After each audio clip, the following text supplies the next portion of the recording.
So this is quite possibly the biggest lobster that we have ever caught. And the only reason we were able to catch it is because he has small claws. At some point in his life, he lost his claws and he grew back some new ones. So unfortunately, his claws don't match his body, but if you look at his body, it's very impressive. This lobster's got to be around 100 years old. And I've said this on the page before, but it's pretty crazy to think about it. My father has very likely caught this lobster at one point in his life. So is my grandfather. And possibly my great-grandfather has also caught it. If you want to get crazy, it's possible that my great-great-grandfather caught that lobster when it was a baby. They've all fished this same area for years. These lobsters kind of migrate through the same areas year after year. And a lot of people didn't really understand it when I've mentioned it in the past. They say, how could my great-grandfather have caught it?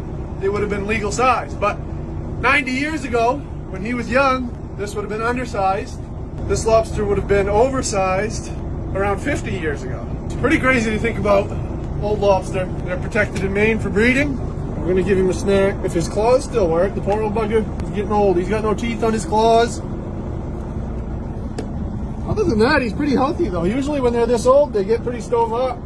The shell's starting to be in hard shape. You can see he's got a little bit of shell disease starting, but overall he's in good shape. Look at the size of his tail. It's the size of both of my hands. All right, open your claw and you get free food for the road. There you go.